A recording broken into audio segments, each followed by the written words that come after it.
while since you felt like this. Been a while since you felt like this. Been a while since you felt like this. There must be something wrong.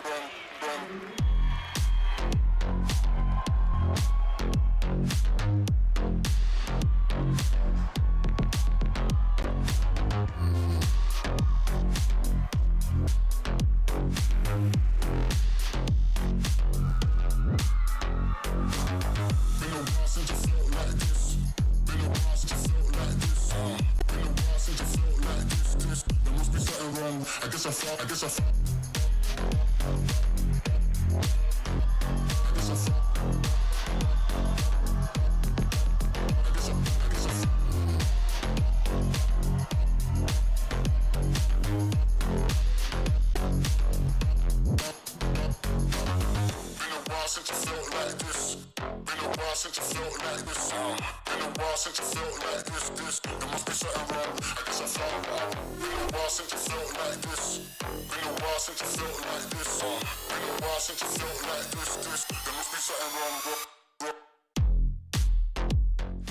Hello everyone, welcome to Ankara, Turkey. On the final day, on week number 4 here, the free dance is coming up. Mark Hadready will be joining me from Nottingham in his home studio. Now, yesterday in the rhythm dance, there's just 1.5 points separating first from fifth. Incredibly tight, anything can happen. But after the rhythm dance, in first place, Pegana and Karvel of Ukraine are in first place with a 63.63. In second, Abouin and Veslukin from the United States with a 61.80. And sitting in third, Grim and Savitsky of Germany with 60.89. Will everything stay as is, or will change be served? We'll find out in just a few moments as 20 teams from 16 nations take to the ice for the free dance, and it begins right now.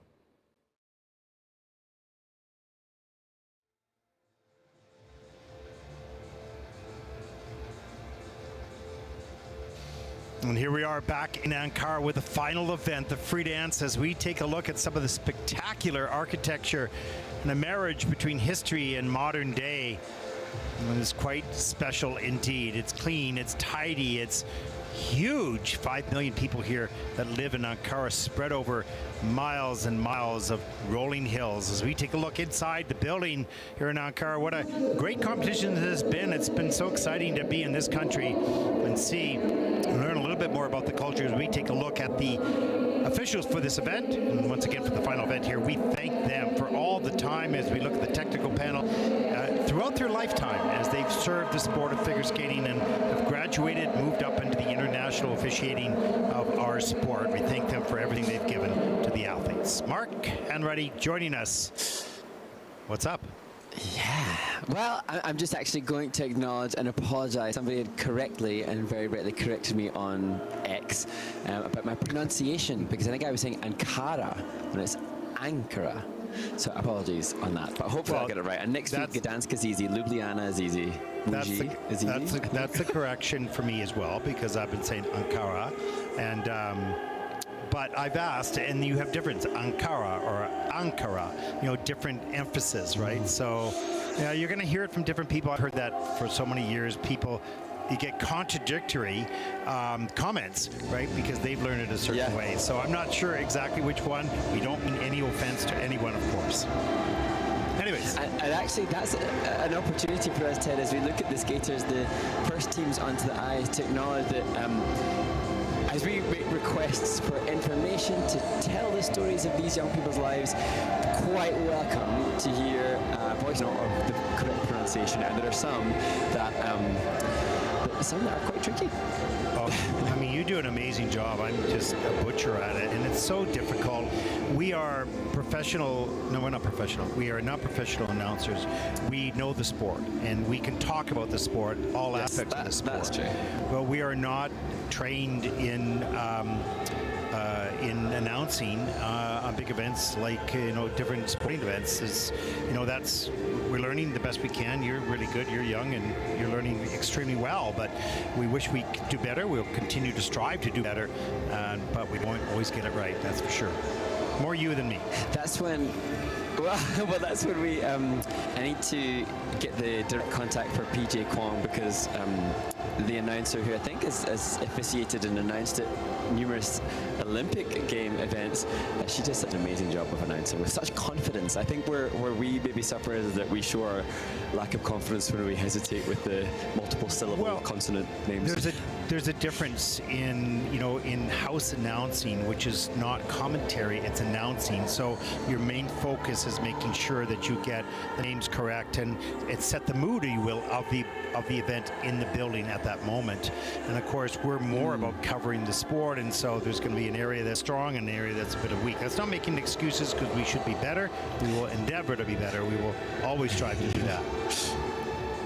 And in terms of ground announcers, other people to thank. And I think last week in Bangkok, the ground announcer was it was comedy gold. The excitement was brilliant. I wonder though if, I wonder if they need to pitch it and tailor it event by event. I can't imagine that level of excitement happening at the Olympic Games in Milano Cortina, but we'll see. Yeah, we'll see.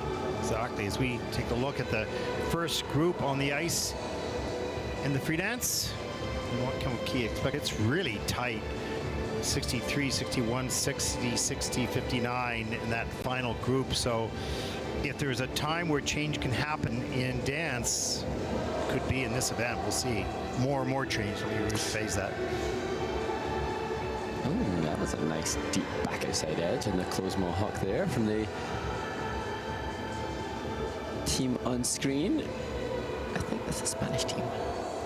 Appropriately dressed also. Whoa, they've got some edge set. Wow. That's impressive for this stage in the competition.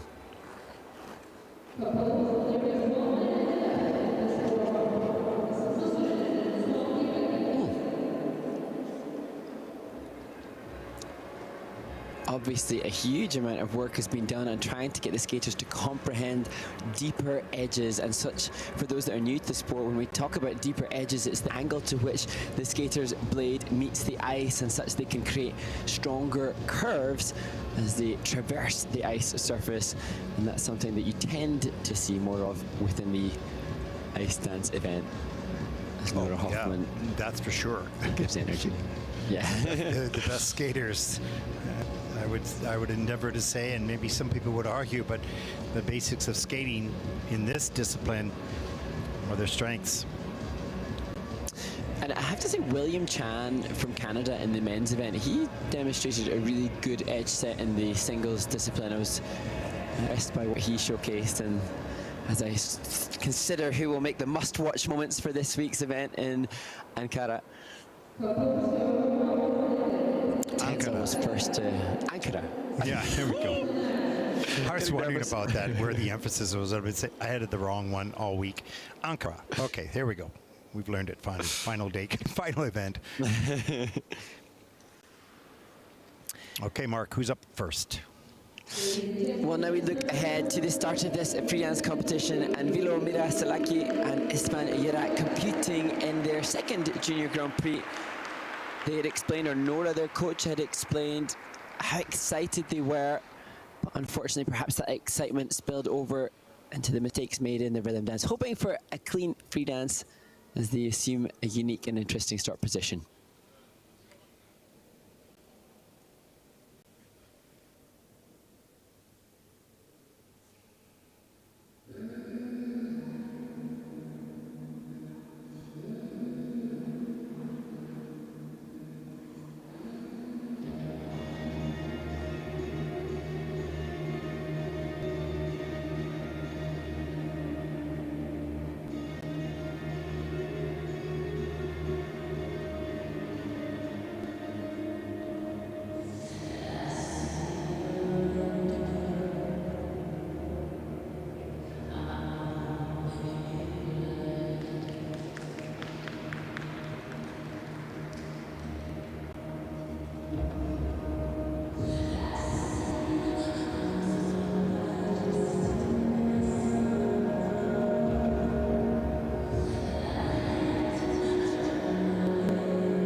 Vilomira Selagi and István from Hungary start the free dance competition, and their coach had explained that they had a week at home to make some changes to endeavour hiring the scores. I thought immediately, I was saying to you off air, Ted, I thought, whoa, these guys appear to have improved significantly. Much like the single skaters, though, the exhaustion of the performance dissipates the quality towards the later stages, and they started to be a little less together and in unison towards the closing stages of the free dance. But nevertheless, progress made, and I think that their first Junior Grand Prix will have been an eye-opener that they've utilised and will continue to do so. You were talking about the depth of edge at the beginning of this program, and you said to me, you said, wow, this team looked like they really improved, and off the top of the program it did appear that way. Here we go. And here, part of the step sequence the team are using. So this, unlike the rhythm dance, is in hold. So they have to work through different types of hold whilst doing the difficult turns. So foxtrot, waltz, and Killian holds. As we see the dance spin in this, this was a level 4, the dance spin at their first event. Just coming in at level 2 here, but great change of pose in the straight line lift. Here, a leg feature and an arm feature in the first twizzle. And again, different criteria for the twizzles from rhythm dance to free dance, but the speed of rotation there probably showcasing some checked turns, and that will drop the level for both skaters on that element. But tricky to do towards the end of the program when that fatigue is really setting in. Okay, Mark, I'll give you more time on each replay because that was really rushed for you to explain. Sorry about that. No, it's all good, it's all good. We're used to the free skaters with their half a second in the air. Yeah, exactly. So the team had explained, or Nora had explained, that they're pushing to try to get over 100 points in total. And actually, on this occasion, I think that the team showcased improvement. It's looking like the tech score may mean that it's a lower score than that which they achieved in Ostrava.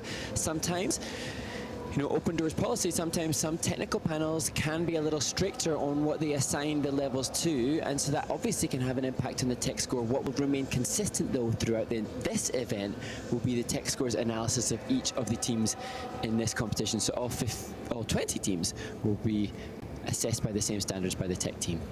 Yeah, it's quite often that a skater or coaches feel that this was a better performance than, maybe slightly, but it was a better performance than last week or 2 weeks ago or whatever the case, and that's what they feel themselves. But it's seen there might be something that they didn't really feel that the panel saw. So, you know, there can be that variation in there, and in the end of the day, it's, I think, taking a look at the report card is so critical because you need to see it through the judge's eyes, and that's quite often why you speak to the judges as well, to get their feedback. And for the, you know, if I think about being a tech spec in single skating, I feel real confidence and clarity on what I would deem for rotation on a jump. When I chat with some of the other ice dance community members, I think the assessment of speed of rotation on twizzles or the cleanliness of an edge in a turn, it's a little bit less tangible and a little bit less clear. So that's why we can see some more variation, especially in juniors, because in the seniors we are more inclined to see level 3s and level 4s, whereas there's more variation in the call for these guys. Yep, good point and good explanation. I think that's good information for the audience, particularly those who don't watch a lot of skating. Let's take a look at the free dance scores for Vilo and István. Well, 55.63. They are the first team out in the free dance event. Final event here on day number 3. The total competition score of 85.74, so they'll fall short, of course, by 15 points for that 100-point mark. Still some work to do.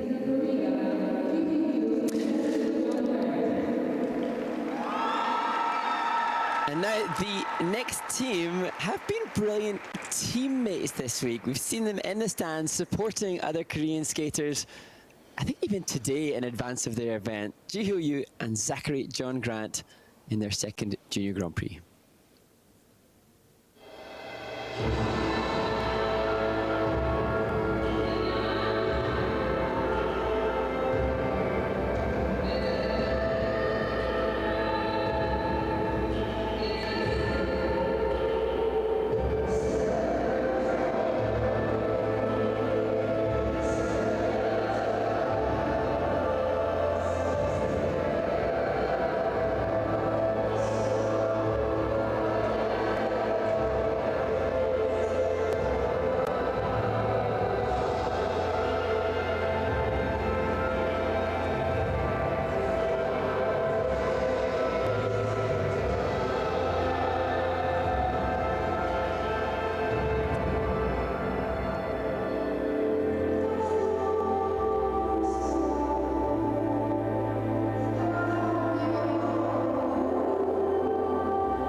That's such a joyful celebration for skaters that have known each other for years and years, almost a decade. That Yu and Zachary John Grant have known one another, but less than a year, just 6 months since they made the decision to team up in a different discipline. So now working as ice dancers. And Ted, great to see that their support to the other members of the team reciprocated by the Korean singles and pair skaters.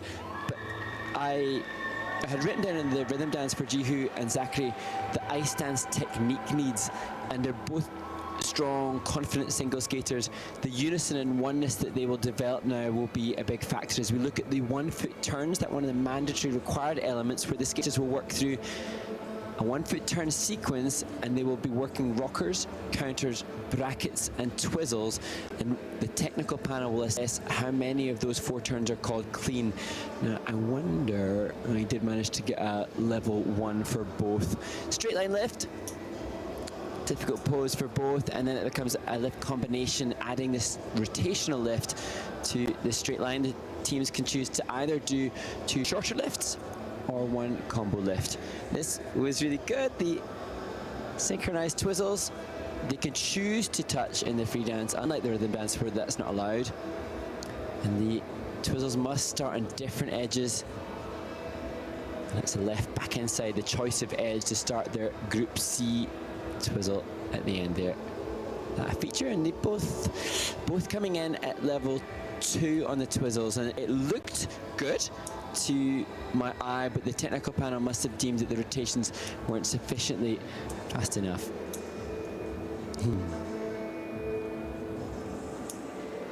Well, they're pretty happy in the kiss and cry with that performance. Yes. And their experience. Yeah, they've shaped hearts multiple ways. They've done a whole gamut of shaping of hearts. Very impressive. And I imagine, Ted, that this team will be eager to try as the season progresses to gain more international competition experience and potentially contend for Junior World's minimum technical element scores.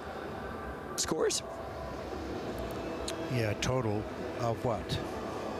So the total now for the ice dancers has to be combined from the technical element score that they achieve in the rhythm dance and the free dance. Previously it was separate.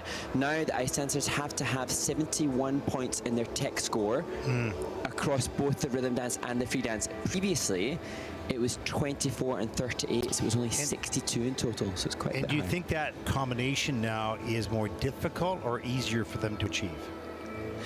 It opens up the forum because there are now opportunities to use scores from rhythm dances and free dance at different events, and some skaters just have much more confidence in free dance or rhythm dance, so hopefully it gives them more scope to achieve it. That said, it is a higher score to achieve. Yeah, there you go, we'll see. Season's best, 54.87 for Jihu and Zachary. And that'll put him currently second in the free dance with a total competition score of 91.83 as they take over the lead at this very early stage of the free dance. What joy. Yeah, they're happy. That's awesome.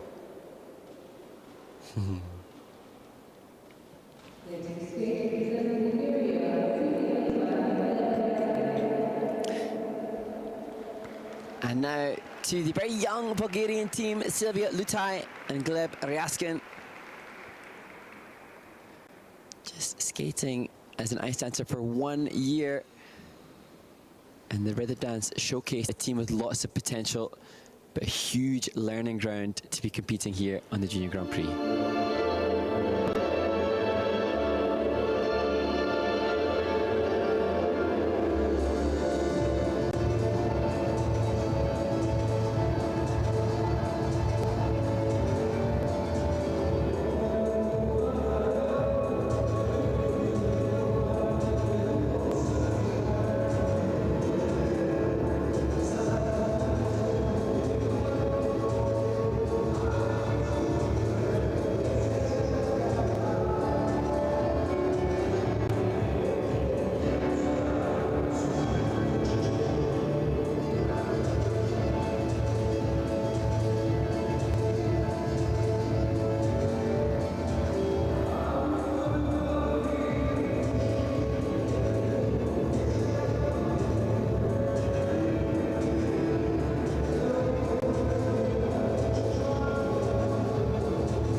Sylvia Lutai and Gleb Ryaskin. I cannot believe, Ted, how complex this program was for a team that are so new to one another and to this discipline.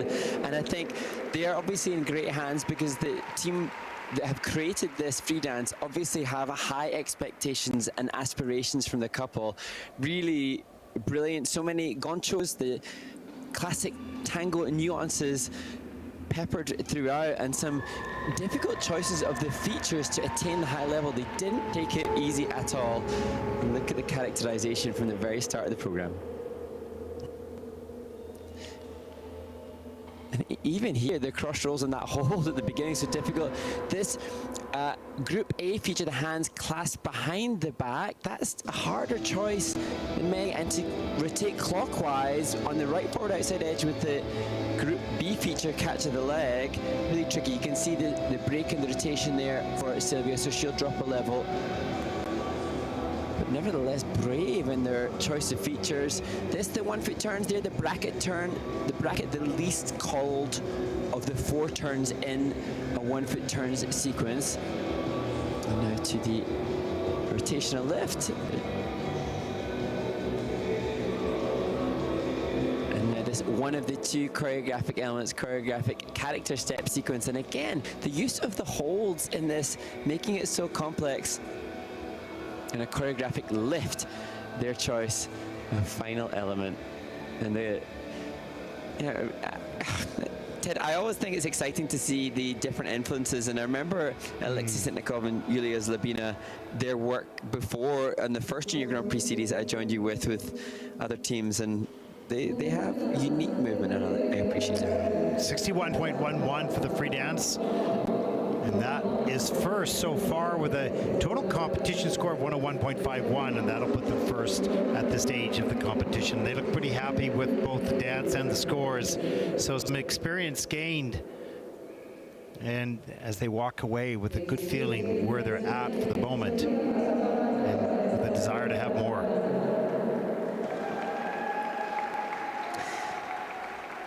Now the next team, Sofia Pasqua, Mateos, and Sergio Para Almanacid showcase some really deep edges within their, I think it was a diagonal step sequence. Look out for that as they start their free dance.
I'm not sure why so moved, but Sofia Pasqua Mateos consoles partner Sergio para Almanacid. Not knowing the story, I don't have much intel Ted on this team. They are a new team to me. I couldn't find much out about them prior to this competition. So as Laura Fernandez, ISU Tech Spec and skater support them ringside, I'm viewing this really fresh, and again similar to that what we saw from the Bulgarian team who went before them, choosing some complexities. This was continuous, wonderful continuous movement. I don't think he assumed the 1 foot exit for the feature at the end of that, so that may be the reason why it's coming in at a level 3, not a 4. This is the choreo character step, and the skaters choosing to exploit the opportunity to touch the ice within that element. And this was maybe the reason for the disappointment. All sorts of issues occurring throughout the synchronized twizzles element. Level 3 Here and 2. within, yeah, and probably minus GOE. As we look at the step sequence now, in warm-up we saw such deep edge set. There the back chalk, that was good. And now here, the edges are brilliant, but maybe just at the point of the turn there's a slight change of edge, and the skaters will know that when they review in practice, as we look at the stationary lift, when they review in practice the tracing, they'll be able to tell the little deviation on the curve, if it stays as a constant curve or if it has a little change of edge before the apex, the top of the turn. And it's really hard at speed, which Sophia and Sergio had within that step sequence, to make sure the edge stays constant right up to the point when you go to the back of the blade or the front of the blade to turn. Yeah, it's interesting. You know, Sergio showed some emotion at the end of the program, and you wonder if that was just for the pure joy of doing this or whether there was some little mistakes. And what was wonderful was Sophia supporting him, also feeling a bit emotional, but the two of them, teamwork. We talked about that yesterday at the pair event. Yes. Is that how important the teamwork is, and teamwork would be, because one might be high on one day and low on the next day, but the support of your partner is so critical to help you through those challenging moments. So true, and great to see for this team that support, and also Spanish representation. And we've talked about the Challenger Series that's taking place in Germany right now. There are 2 Spanish senior teams competing there, and so it's exciting to see so many Spanish ice dancers, and kudos then to coaches Jamie Garcia Marquende and Noah Hernandez, who are helping this team. And here are the scores for Sophia and Sergio. So they wait anxiously. And, you know, for some people, it just, you know, their heart is in it so much that they get affected. They have really high highs, thrills at the moment, and some lows. And you want to try to balance that out, because you're going to have them. So you don't want to go too high or too low. You're going to have up and down, for sure. You try to keep it. But, you know, everybody's a little bit different, and that's what you have a team for around you to help support you. And Sophia is so empathically listening and giving Sergio the time, and Sergio, the coach, giving him, you know, feedback. It's amazing to see the dynamic of the 4 humans there. It's very good.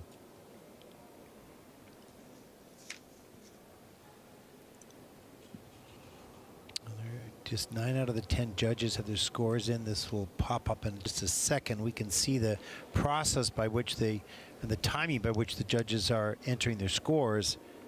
Sometimes it could be a little glitch. One judge is just taking their time. Yeah. We don't know who it is. Well, there we go. All are in now. 59.23. That's second in the free dance for Sophia and Sergio at this moment, with a total competition score of 99.69. Just almost broke that 100 mark, and that'll put them, for the moment at least, into second place.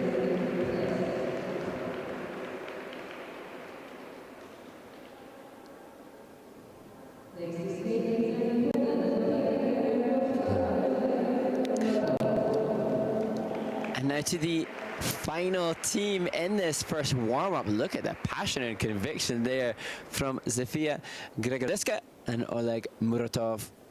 He has experience in this discipline. Zofia new to ice dance. and treated to another tango.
Zofia Gagarzewska and Oleg Muratov.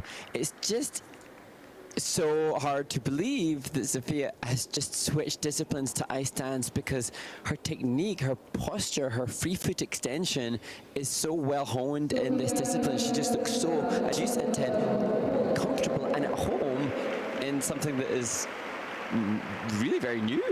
Yeah, unless you said that this was her first year, I wouldn't have really known. I mean, you can see some little things off here and there, but not like, hey, this is a free skater who just joined ice dance, because I didn't really see that. She is a dancer. She has that form and that ability and that movement, but it's not as good as it will be in another year. Yes, and that's what Coach Sylvia could recognize. She tried to convince her to change 5 years ago, but just even here, just the awareness of the free foot, the turn out of the ankle, the point of the foot, It looks so honed. And That the was posture, fabulous. the back as well, her posture is so strong as we see the straight line lift. She reminded me of Jamie Silverstein in that lift. Jamie Silverstein, a former junior world champion. Just the position she took there. Maybe it's the hair as well. But the posture. As we look now at the 1 foot turns, just Sophia did have some struggles with the twizzles in the step sequence and a transitional content or as a feature out of the lift as well. So, you know, twizzles obviously something so inherently connected to the ice dance discipline, and maybe that was the only kind of telltale sign that she's comparatively new to this sport. You can see kind of a shy smile by Zofia as they enter the kiss and cry. 68.82. That is first in the free dance with a total competition score of 112.72 as they take the lead at this stage of the competition, and they look relatively happy with that performance and the score. So some experience has been gained and much more to come because they're a good-looking couple and some nice skills as well.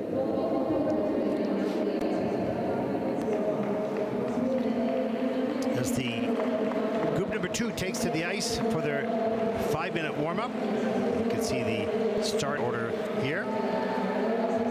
Any closing questions have come in, Mark? No, but interestingly, Teresa had posted on the International Skating Union Instagram just obviously yesterday. We spoke earlier about yesterday's favourite moments from some of the skating fans in the skating community. Today the question was the choice of guard colour. So for those that don't know, all of the skaters will, as soon as they leave the ice, put guards to protect our very precious and very expensive blades from being chipped or scratched on anything on the, or indeed we can't even walk on anything if it's not rubber matting, as we get off the ice. And so the question was, what colour of guards that you use to protect your blades would you have? Ted, what colour of guards do you have?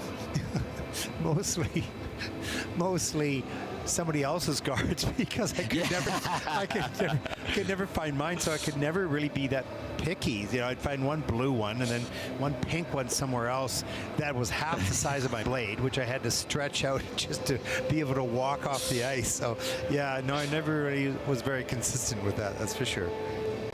How about you, Bart?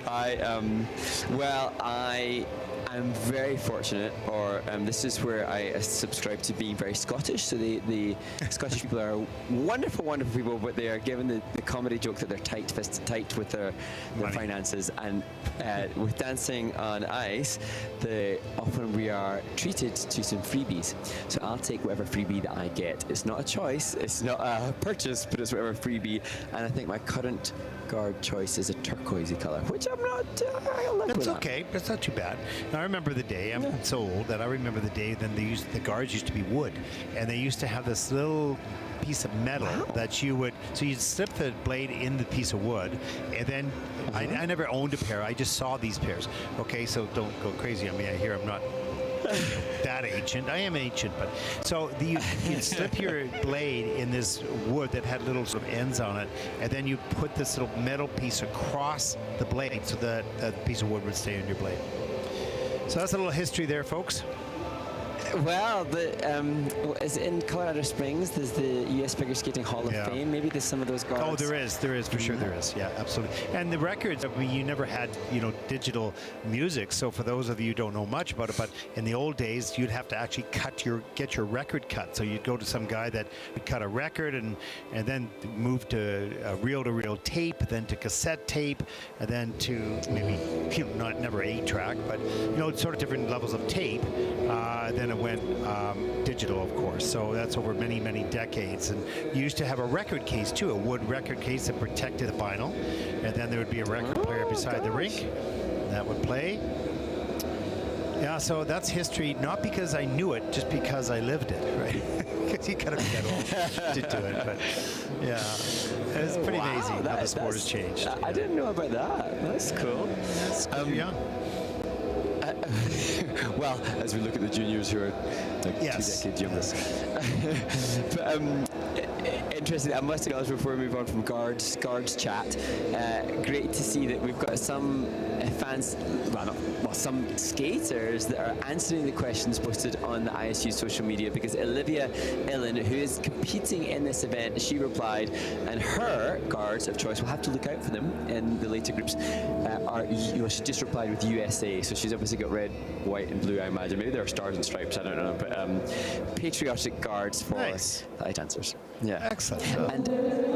And while we're on guards chat, I might have told this story before on the stream, Ted, but Olympic champions Torval and Dean, I know in regards to their guards, Chris is always, and I think still is, very conscientious about where he places their guards when they get on the ice. So he takes serious time and consideration to line up both his and his partner Jane Torval's guards perfectly. And I think it's interesting to see that, or hear that somebody who's such a legend, such a celebrated skater can still have some superstition, or maybe it's just a A-type person. I would think that you're a little bit like that too. Maybe not the guard alignment, but I think knowing you as well as I am getting to know you, I think A-type personality. I have a little bit of that as well. I would, I just, put them over the boards, but I want them in a safe place they don't get knocked off, because then you think, oh boy, I'm going to fall now. Right? So, I'm going to deal with that. Yeah, exactly. Yeah. Yeah, interesting superstitions of skaters. I always had to put my left skate on first. But never, ever, ever put my right skate on first. If I did, I'd take my right skate off, and then put my left one on. So, yeah, weird. Gosh, we skaters. Yep. We funny people. More to come on that. We'll find out about yours. Here we go, Mark.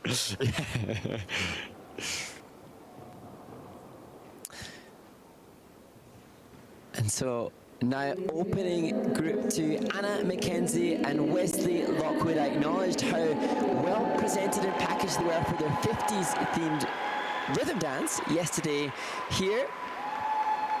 I have an indication from costume as to what we might be treated to do. We'll see if the costume indicates what is about to take place for Anna and Wesley in their free dance.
McKenzie and Wesley Lockwood, a team that didn't know or didn't expect that they would be able to compete on the Junior Grand Prix so early in their partnership.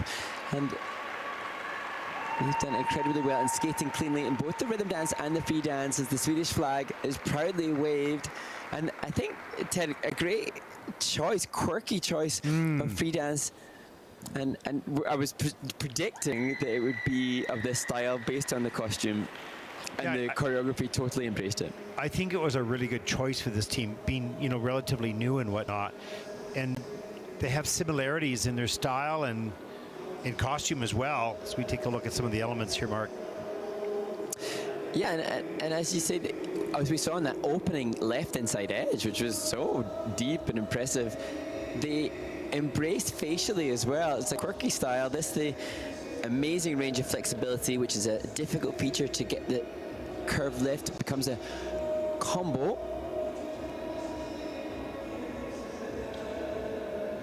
It's gone in the system as a curved lift and a rotational lift.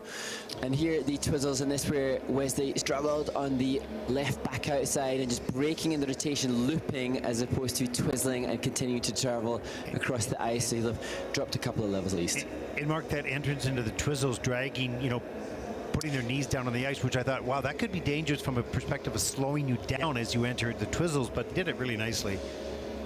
Yeah, and that's a perfect example of what's happening this year with the ice dancers, because they have to do different Group C features in their twizzles between the rhythm dance and the free dance. So we were asked the question, why are there sometimes 3 twizzles and why are there sometimes 2? This year we're seeing more creativity, and that knee drag that Anna and Wesley took, an example of that. Yeah, good she could just turn choreographics. her left foot out there. Good, yeah, there you go. Good choreographic steps coming right at the judges. So I think they did a great job, early on in their partnership here. And the team had a couple of summer competitions under their belt. They competed in Waterloo. They had a 66.52 at that competition event near to their training base in Scarborough. Well, let's take a look at their free dance score here in Junior Grand Prix number 4 at 65.41. That is second in the free dance.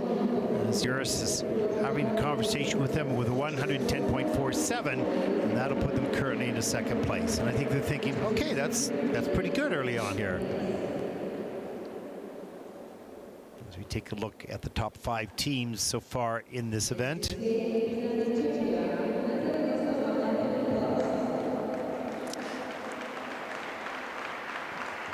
And now to the sibling pairing of Natalie Blasova and Philip Blas, using the free dance that they performed last year. Difficulties and intricacies within this performance for the team, hoping for a cleaner skate than they had in Ostrava.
Well, Mark, I'm going to defer to you as the expert, but from my eyes, this is a significantly different team than the rest of the teams we've seen so far. The skating skills and the connection with the music, all aspects of this was significantly better.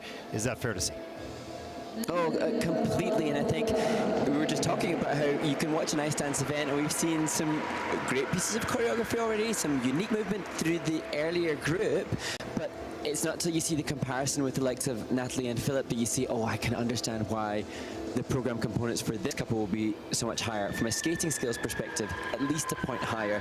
And as you said, Ted, the speed into that 1 foot suggests that they maybe are unlucky to be in this section of the competition based on that speed and that depth of edge. Yeah, that's just amazing. And you're thinking they should be in the next group, but here they are. Anyways, it was outstanding.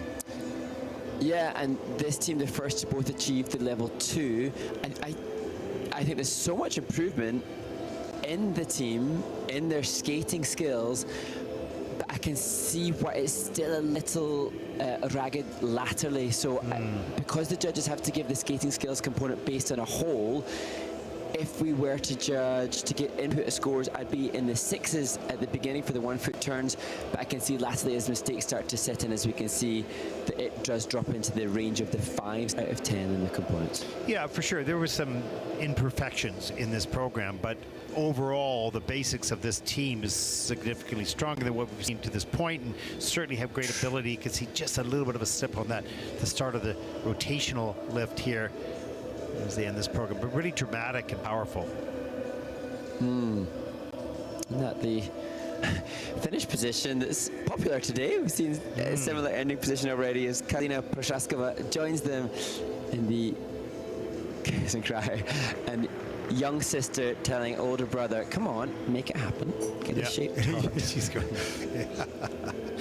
Yeah, you wonder, because they're so brilliant on the ice, you don't know about brother and sister there unless you read the names, but coming off the ice, you might see a little bit of the sibling in them.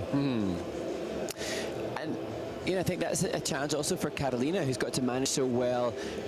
Having a dance team, that in itself is hard, but then I wonder how much Carolina, their coach, has to work at managing and navigating the dynamics of a sibling group. So kudos to Carolina for getting them ready each season to compete on the JGP. And we talked about the partnerships or relationships of teams and how critical that is for a similar type of mindset, but could be completely different people.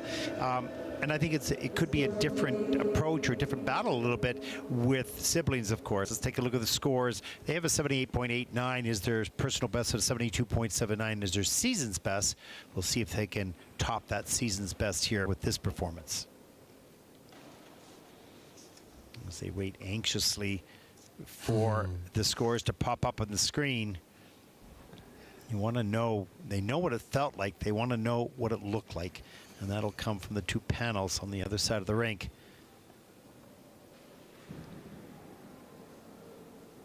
It's funny how sometimes the skater feels that they're better than the scores showed, or they feel the scores were better than they felt. Right?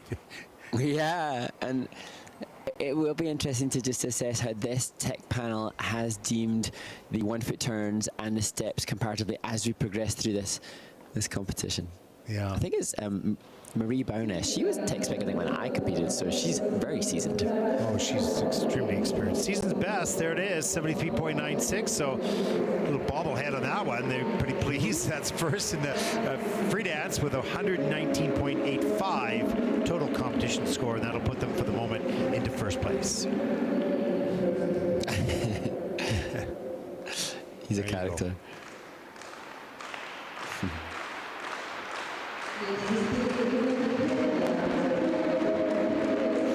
And you sense all the Team Canada skaters are here now. Their events are done. Opportunity to support Sophia Gover and Billy Wilson French. Their first Junior Grand Prix, and they will skate to music by Christina Aguilera.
Huge congratulations to Sophia Glover and Billy Wilson French. You would not know that Billy had torn his meniscus just so recently, and Sophia had been hospitalized with respiratory problems, and yet they have embraced the opportunity that Skate Canada has given them to represent the nation at the Junior Grand Prix, and I know they've long since waited eagerly to have such a participation, and now that's one chalked up in their history books in their skating career.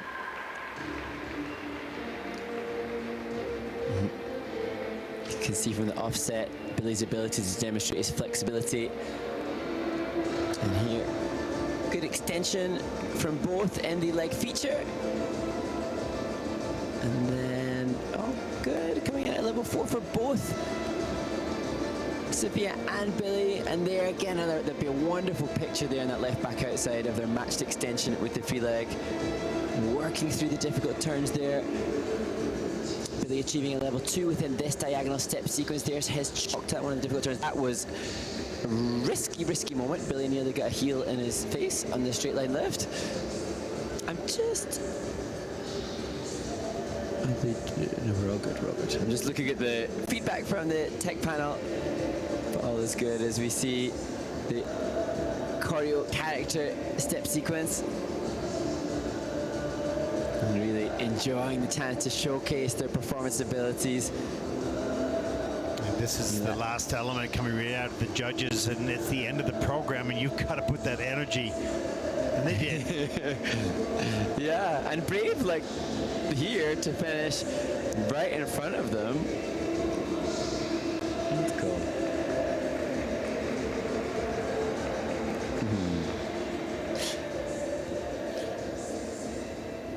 That's interesting. I think Billy just telling Eurus to thank those that are at home, or just send a message back to those that are at home. Let's take a look at the free dance scores. There is not a season best first time out, 74.81. That is first for the free dance, so should be happy with that, with a 121.58 total competition score as they take over the lead at this stage of the competition.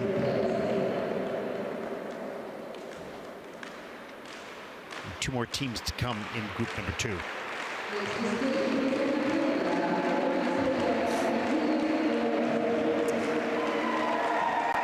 So back-to-back Canadian performances as Laurence and Julien Levesque take to the ice, and you can see already a speed and ice coverage that indicates we will be treated to quality skating skills from the Canadian team.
Laurence and Julien Levesque, and there was just a freedom at the end. It looked like as they concluded or were in the choreo character step, the final element in their free dance, that Julien just allowed himself to let go a little bit and give to the presentation of this program for the Canadian novice champions as they set their claim on the junior circuit. Yeah, good emphasis to the music near the end there, and they let their emotions ride through their choreography a little bit more at the end than they did, through the program, concentrating on the elements. And look at the storytelling and the characterization between the two. I love, he's got this, saw it in the rhythm dance as well, like it's such an incredible right forward outside, bent leg spread eagle, such a great edge. And here, speed of the twizzle is really good. So speed of rotations maintained or accelerated is a positive feature for the judges in the grade of execution. For Julien, just a little wobble there. It's a little break of rotation, so he's going to drop a level as a courtesy of that mistake.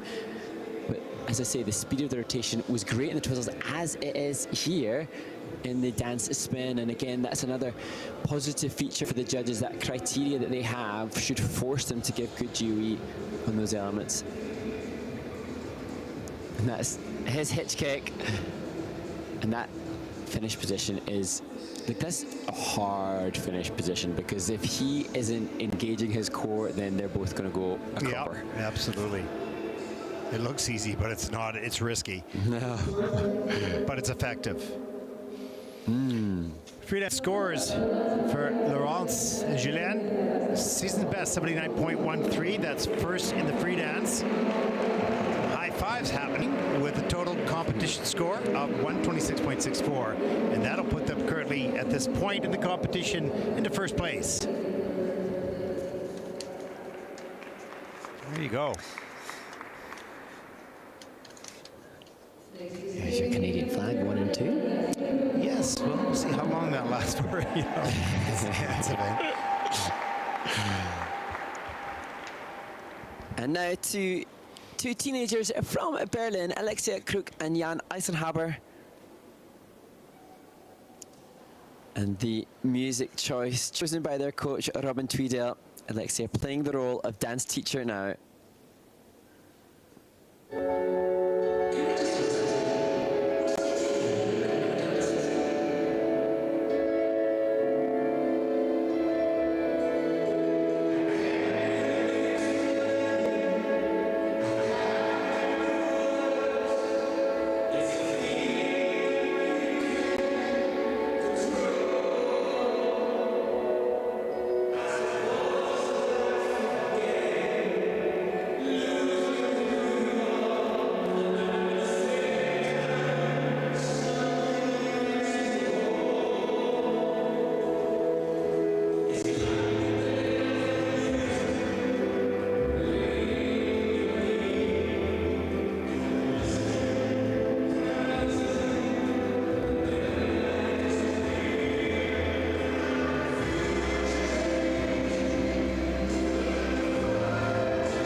Alexia, Kruk and Jan Eisenhaber, and it's prudent to acknowledge that the fall at the beginning of the programme for Jan may be because he has been so unwell. He was off for almost a month, I think, in preparation for this event, so they were only able to start their run-throughs a week and a half ago because they lost so much preparation time. So that paves the way for an understanding of why, although the stamina would have affected him at the end stage of this free dance, you have to assume that his nerves were heightened because he doesn't know that he's got, or he knows he's not got the mileage in run-throughs.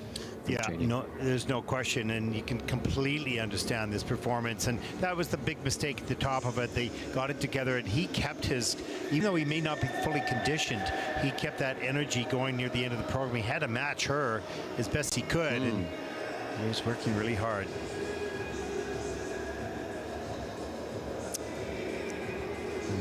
Great transitional content to boost the GOE in the twizzle, but that mistake there forces the judges to give it a -5 GOE. This was amazing, difficult entry, difficult features within the straight line lift, and fantastic exit as well, followed up by more transitional content. There's the 1 foot, the rocker, a bracket turn, changing edge, a little bit of content, back outside counter, and then changing edge again to the back outside twizzle, but it's just a level 2 for Alexia and Jan. And you know, this is where the seasoned and good coaching the team really came into its own at the end of the program for the rotational lift, because without having had lots of run-throughs in anticipation of the competition, that's where you have to bank on good technique when your legs are done. Yeah. See him, he's still catching his breath in the kiss and cry. Really didn't have a lot of time to run those programs. We've talked a lot about that you know, to be in competition and to not have had the run-throughs that you're really required to have the confidence and comfort to execute at the highest level. Just psychologically, before you start that program, you're already worried about that. You know it's going to hurt, and you hope you have enough to get through safely. Stefano tending to his student. I think she's drawing blood there. But interesting to hear that Jan has just completed his coach's license and he's joined the coaching team with Stefano and Robin, and how proud he is to contribute towards his own training. And that's a wonderful example of coaches that must have inspired their student to want to follow in the same career path. Yeah. Yeah. Coaches always are needed. You know, in our country, there's just not enough coaches, and although more and more are taking the courses to learn to skate, but from a higher perspective, many people don't want to coach competitive skating. It's hard work, it's a life commitment, it's, you know, but it's a challenge. At the same time, it's exciting. Let's take a look at the free dance scores. Alexia and Jan, 69.37. That is 4th in the free dance. The total competition score of 116.91. This is also 4th overall at this stage of the competition, and we have 10 more teams to come. Okay, we're going to take a break during the ice resurfacing. This is our last installment in our video selection. What do we got coming up there, Mark? Well, during this ice resurface, stay tuned to have an ice dance education from the, well, ice dance check-in with the winners of the Junior Grand Prix in Ostrava, Selena Fragi and Jean-Jean Pernot, before a day in the life with the British Junior Ice Dance team, Atalange Perez and Ashley Slatter, and then to the closing video, our summary of last season's Junior Grand Prix, which took place in Yerevan, Armenia. Enjoy. We'll be back right after that.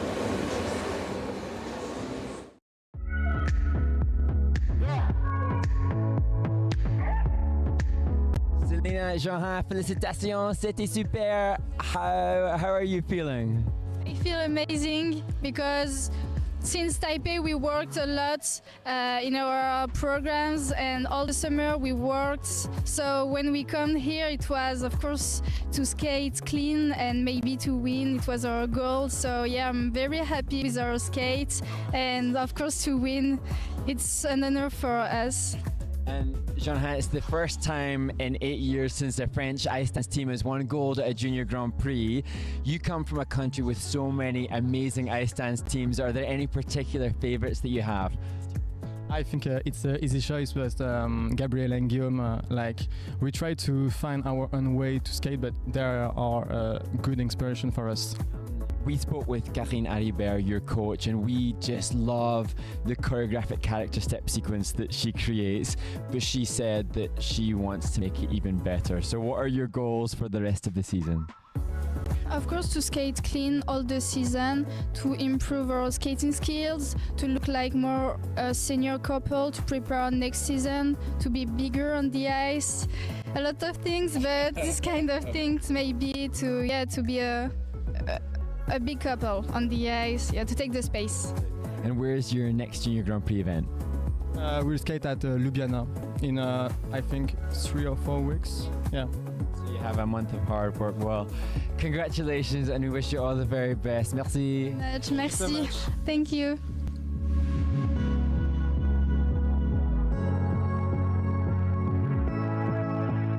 We're doing the free dance first, so we don't know what we're doing. So, well, for practice.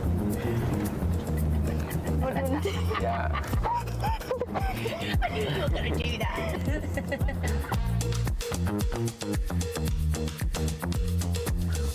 So we're on our way to the ice rink for our first practice of the day. We are super excited, and we're going to sort of feel around, the atmosphere, and really get to know what we're dealing with. We'll have to check the schedule to see if you make it back in time for lunch. Yeah, I've got some strawberries. Atto's got bananas and yogurt, so we can That's fine. mix it together. Ready to go in? Yeah. Let's go.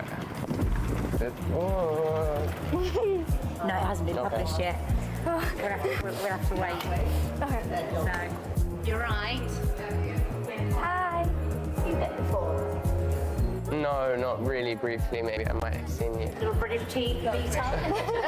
You guys know them now, so Yeah, you could cool. arrange to meet up Yeah. for dinner and whatnot. Thank you. Have a good practice. I actually have no idea where I'm going, so. I think the other side goes. Practice rink there. That's the practice rink. So that's that the side, main yeah. Yeah, the main rink. Should we go and have a look? Yes. Ooh. It's cold. It's going to be. Yeah. Oh, nice. Yeah, it is. I like it. I'm assuming it's going to be that side because there isn't anywhere to Yeah. sit here, so I'm assuming it's all going to be over there. Okay. And that. Oh, 7 a.m. It's fine. It's fine. It's okay. Fine. Don't worry.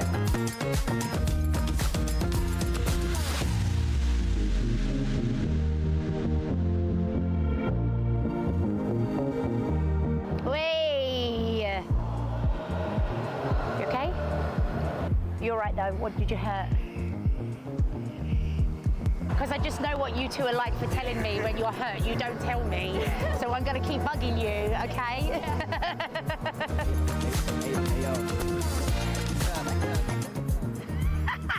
Cheesy grin.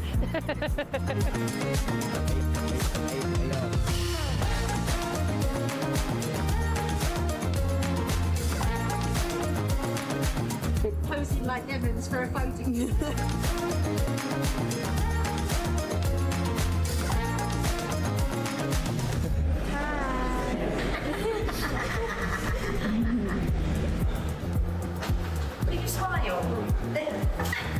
So we've just done our cool down, and now we can catch up on what everyone else is doing, give some support and cheer for them. A lot of stuff going on really, but exciting. I'm having some soup right now. The air in the rink is a bit cold, so it's always good to have a hot drink, to help, cool yourself down and, really get into the lungs. I like chocolate and I like wafers. It's good. It's good.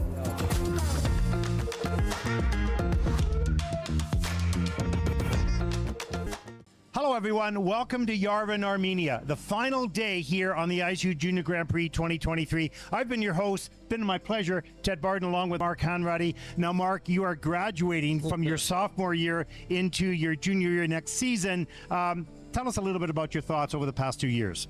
It's hard to encapsulate all the thoughts and feelings that the emotional roller coaster of the Junior Grand Prix offers.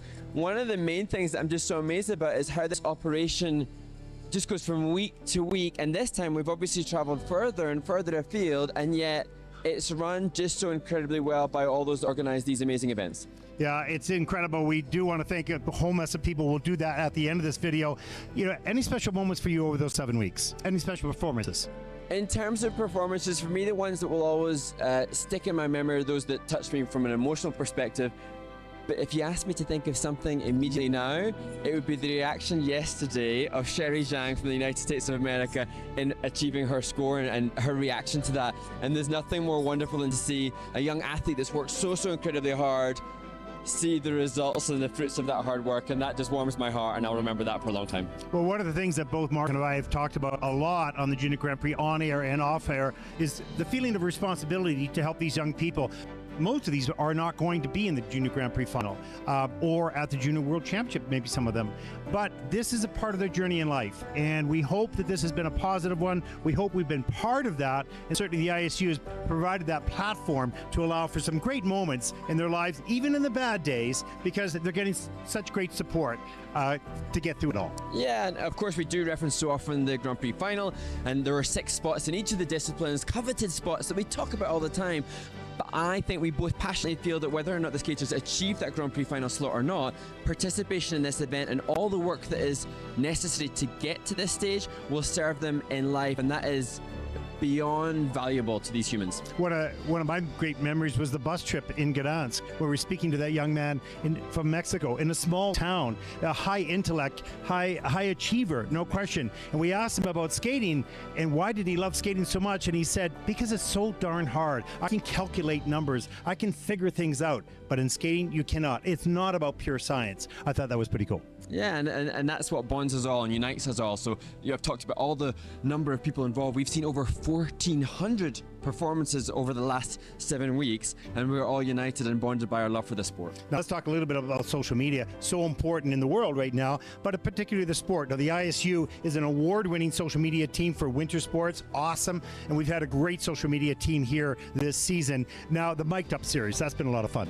Just such fun and such a great insight into what happens for the coaches, and I think that's them behaving on their absolute best. We're just getting a snippet into an insight of the emotions that the coaches feel when being responsible for these young humans going onto the ice. Yeah, and their sense of humor as well, working with the young kids. That's been great. Also, a day in the life of, which was, kind of awkward for us, Mr. Kiltman, but that's a lot of fun. Oh, brilliant. And again, we've spent so many years in skating being so regimented in our pursuit of competitive success. The social media team gives us an insight into the fun that is skating, and it was good fun. And the backstage, of course, all the special moments and reactions of the athletes, of course, and the highlight package as well. A lot of work goes into that social media team. They're working late at night, they're working overnight, and they did a great job, and we're very proud of them and the ISU for being an award-winning team as well. We want to take a few moments to thank all the people, the federations who have hosted these competitions, all the volunteers, of course, and their staff members. It's incredible. We started in Bangkok, we end in Darwin, around the world. It's just incredible. All the coaches, the skaters, and particularly the parents. We know how hard it is to watch your kids so far away. Yeah, the emotions that must go behind watching your family members must be incomprehensible, and we are not ignorant to what you're going through, and we thank you. Absolutely. Our friends and colleagues, the Swiss Timing, of course, Wieland and his crew, the managers of the ISU Junior Grand Prix on site as well. And of course, let's not forget about the officials who give up time, leave their families, leave their work to come here and officiate a sport as a volunteer that they love so much. For all of us here at the ISU and our broadcast team, I'm Ted Barton, along with Mark Henready. Thank you for watching. Make sure you join us for the Junior Grand Prix final in Beijing in early December. Goodbye, everyone.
Turkey. I'm Ted Bart along with Mark Hanruddy. We tried the different pronunciation this time to try to balance things out a little bit as we take a look at group number 3 on the ice for their warm-up, and as we start to wind up to close up week number 4 on the Junior Grand Prix. Mark, it's been exciting so far. We've got 3 more weeks to go. Of course, we move on to Gdansk. You'll still be at home working away, and I'll be there, and then you will go into Ljubljana. Rats, my favorite little city. You'll enjoy that, and I'll move on to Wuxi in China. So lots more to come for sure, and the precious points are up for grabs over the next 3 weeks. Mark?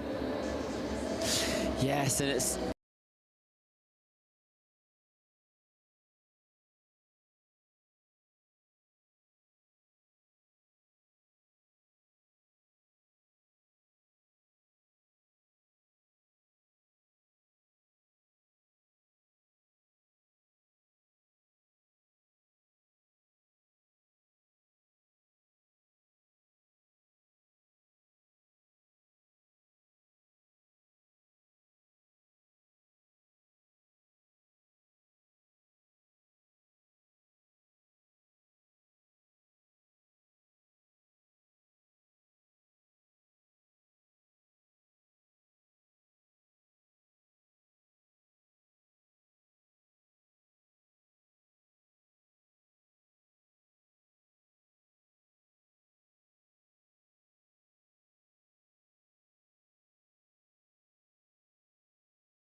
Okay, we're back, Mark.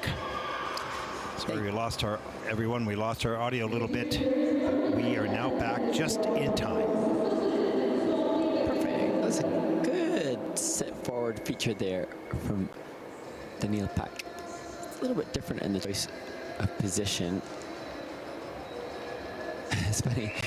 There are occasions when we're commentating, Ted, I'm always really mindful of, observing what we're seeing and trying to analyze succinctly and clearly and without too much detail what we see in front of us. And then there are occasions when I think, oh, how did they do that? Oh, I need to learn how to do that. I want to copy that one. Yeah, you're still working. You're still skating. And actually, I've taken as we were watching, I've taken a picture on my phone of another team who had something. I thought, oh, that's cool, I must look at that later. And I know that I've taken a picture on my phone of a team at some part in the program, and I'm going to have to watch the entirety of the program again to find out that trick or that highlight that I assume might be possible to replicate. Are we going to see some of these costumes dancing on ice? No.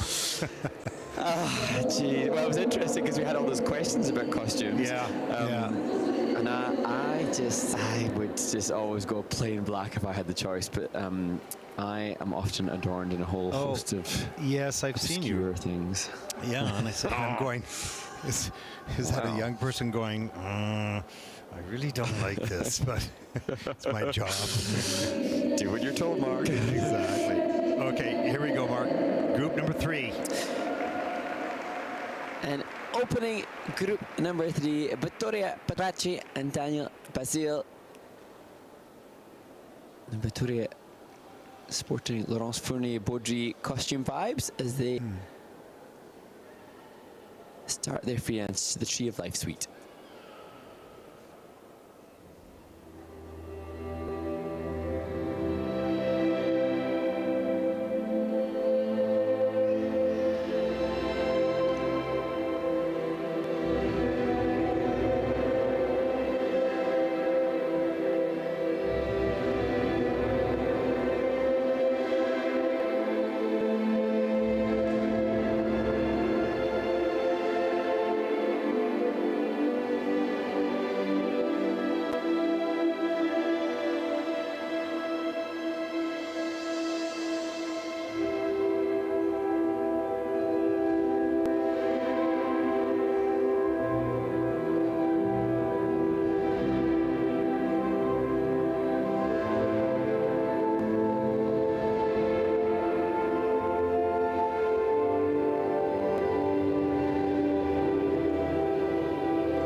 Well, shades of Olympic champions Papadakis and Cizeron in their choreographed lift to conclude the free dance for Vittoria, Patraci and Daniel Basile. And I just really intrigued by the differences in the team that bring together their great strengths. I think Daniel has such deep knee bend, and Vittoria is such an expressive performer, and a great combination they bring together. It really is a good combination, good partnership, and you saw the quality of their skating skills and the drama of the performance as we see the twizzles here, Mark. Yeah, and this, you often mention, Ted, patience when we're watching the single skaters, and I thought there was great patience in the choice of transition between the first and the second twizzle for Vittoria and Daniel. And again, here too, there was a calmness here. Ooh, I think that was meant to be the counter. That was a tough one for Vittoria there within the 1 foot turns, but irrespective of whether or not the technical panel called the turns, the speed and ice covers showcasing better skating skills than what we've seen. Look at that energy from Vittoria, so passionately committed. And then here, as I mentioned, shades of Gabriella and Guillaume, who used that same kind of positioning so successfully. And the joy in their faces as Francesco Fioretti joins them. I wonder if he's newly married, but he's certainly pointing to his wedding ring to say hi. Well, 73.78 is their personal best. They don't have a season's best yet on the ISU Junior Grand Prix, but you want to beat that 73.78, and that will be a nice start to this season.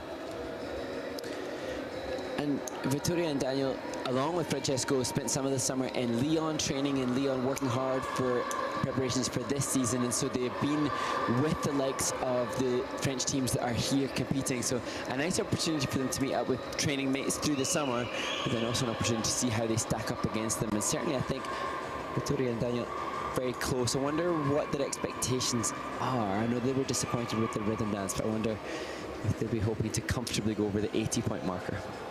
Yeah, just 14 and 18 years of age, so she's so expressive and mature in this discipline for a 14-year-old.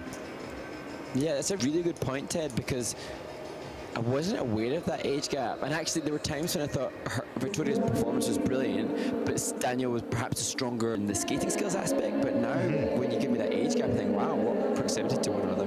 79.59, you can see the coach react. That's first in the free dance. Total competition score of 127.15, and they are all pleased with that. This team has a lot of potential moving forward. They're dramatic, they're powerful, they got good skating skills. Much, much more to come.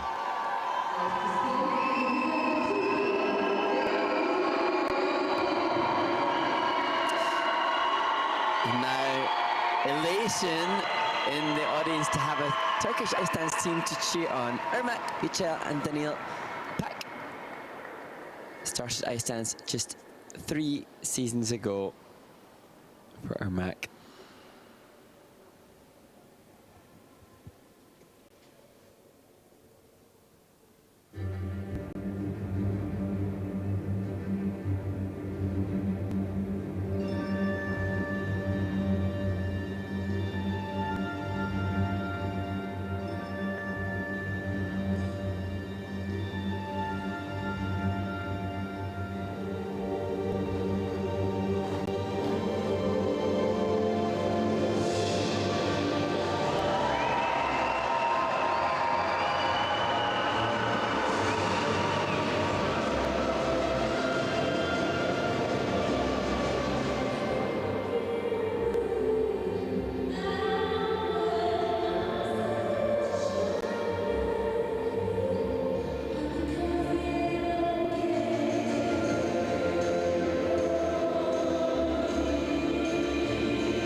Wow.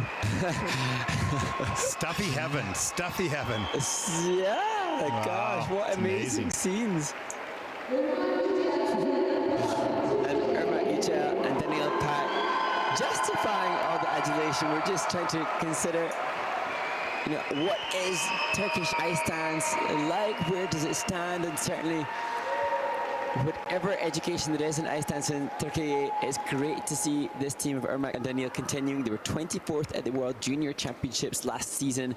They missed the cut for the free dance, but showcasing improvements from last year and good speed throughout the free dance for the team. Yeah, and they're in the third group here, both 18 years old, and they have a maturity which some of the other earlier teams don't have yet. This is great. Straight line lift, and they're very clear, solid 1 foot exit from Danielle. This, like Madison Chock and Evan Bates, they used in their alien-inspired free dance, I think,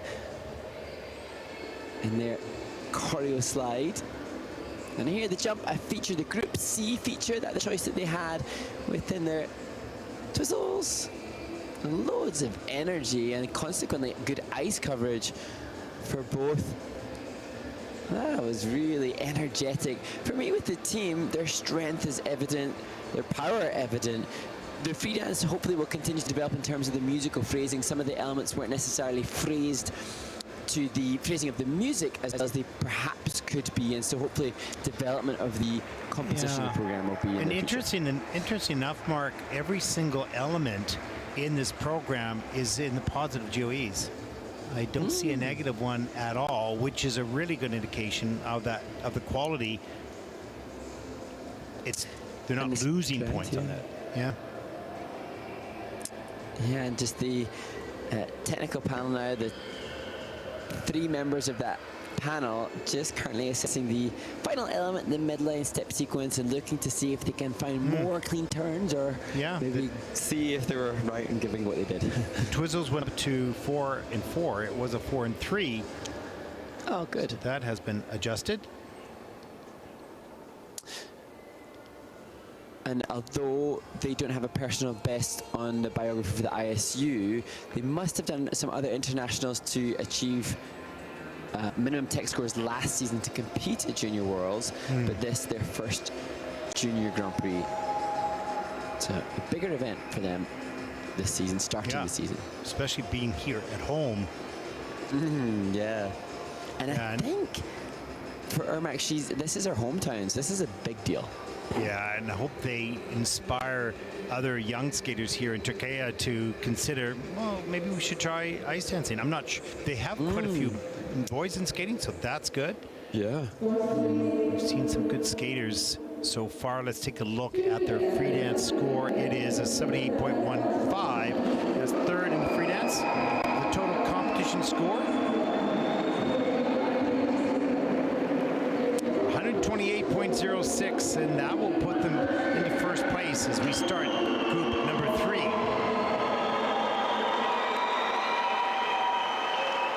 So they retain that position at least overall.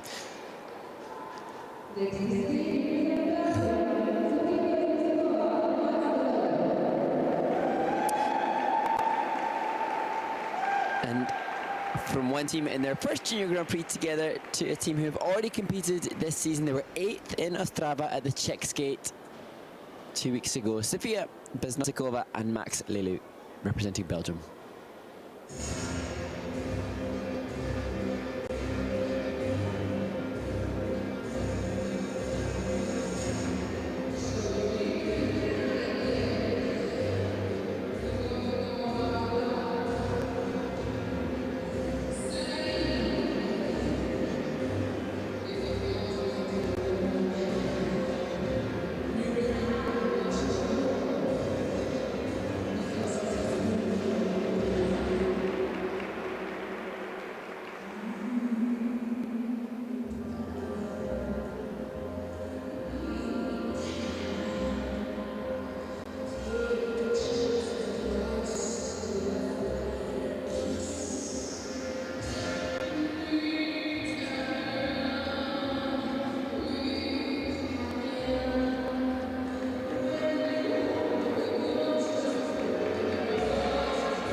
Sophia Biznesikova and Max Lelu were skating so well, and then just that miscatch, that little slip, will incur a mandatory 1 point deduction for the fall.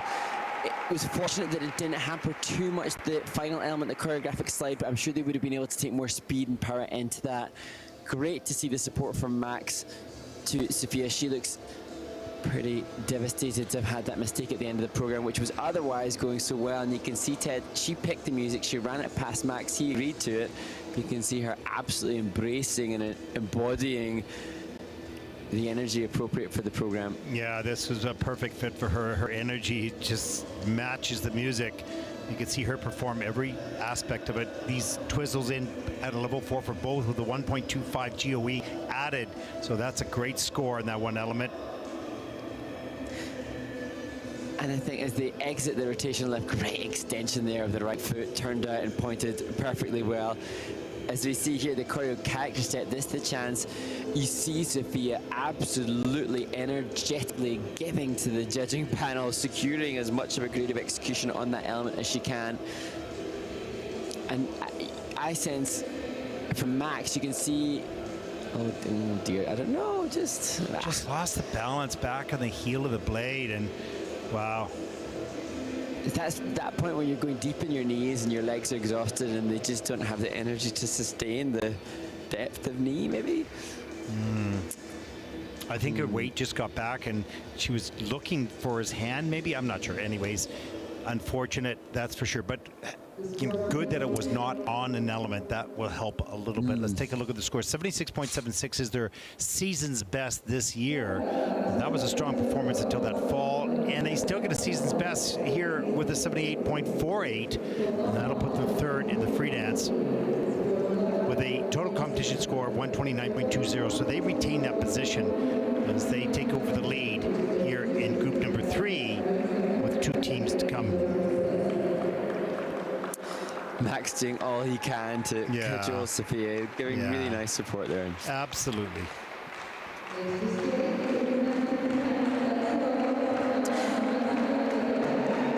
And now to the first of 2 French ice dance teams, Alisa Osiankina and Maximilien Rachier.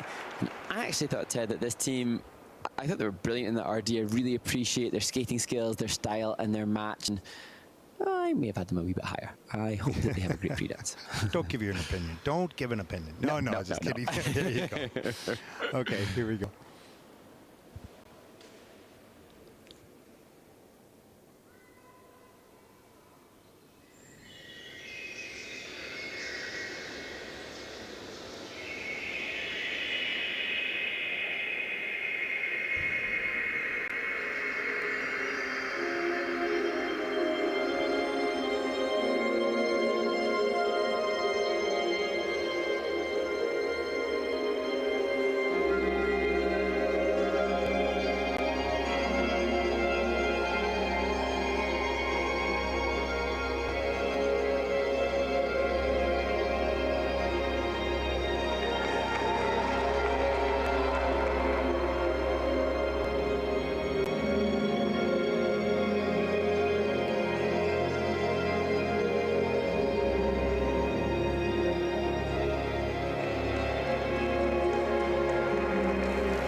I really, really like and respect this team, Alisa, and Gina and Maximilien Rachier. I'm just trying to understand perhaps where they are at in regards to the skating skills comparative to others, and perhaps why they find themselves in this group and not the top group. I think based particularly on this free dance, I think it suits them more perhaps than the rhythm dance, but I also think that their unison within one another, the judges have criteria that suggest the ability to execute the skating repertoire with similarity of technique, and I think they demonstrate very obvious similarity of technique, despite the fact that I actually know that they've not had the same education from the same coaches until more recently. Well, I think they command your attention just from that opening move right in here, and their skating skills are strong, no question, and there may be some that are stronger, but their unison and how they track each other, it's beautiful. A little bit of a miss there, but yeah. What I appreciate as we look at this rotation lift is that Maximilien doing the feature for the rotation lift, rotating on one foot, is that he's statuesque, he's tall, and yet he doesn't cower down to Alisa. He elevates his posture. And here, as we look at the rocker turn, you can see what I mean in regarding to the similarity of technique there, the way their blade leaves the ice when they take each stroke, and the angle of the extension there on the chassé into the outside closed mohawk, the angle of the back outside edge extension is matched, and it carries through into this choreo. That's just fabulous unison, and yet they're so new together. I earmark them as yes, absolutely, future stars. Put a star beside that team. That's special. More to come. It might just make the must-watch moments. Oh, there you go. Okay, good. Mark that down. You haven't done your homework too well. I know that. So you're they're going to help you out with that one. Yeah. That's really special, you know, and sometimes it's special for the audience that doesn't know much about the detail of the judging. You sort of say, wow, that's an impressive team. And they're impressive for a number of reasons that may not be specific to an element or the technicalities of an element, but overall they carry the speed, they have a presence on the ice, they're extremely well matched. So they have a real partnership, you can see that, and they just take up space on the ice and they catch your eye, and there's a reason for all of that. They're good. Now, when it comes to the technical elements, they can have misses here or there, but I think they're going to like the score. 82.39 is their season's best and actually their personal best. And for today, they'll have an 88.13, and that'll put them in first place. And even the coach looks, whoa, 88? That's awesome. It's happy. Okay. 141.34 total competition score, and that'll put Alisa and Maximilien into first place.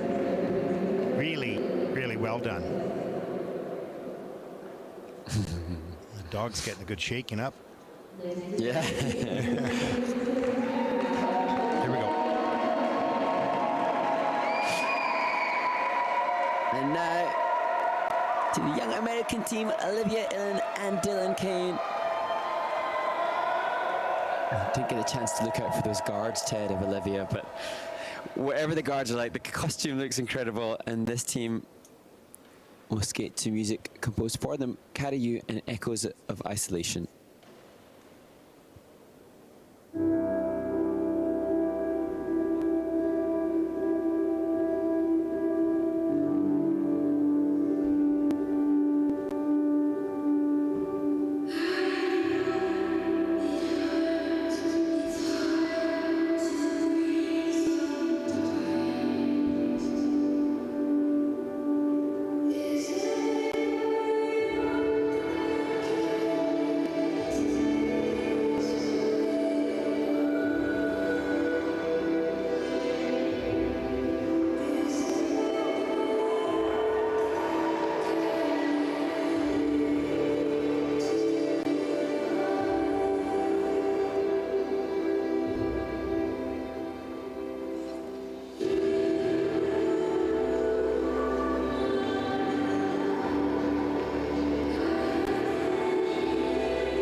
And I love the choreographic spinning movement at the end of the free dance for Olivia, Ellen, and Dylan Kane.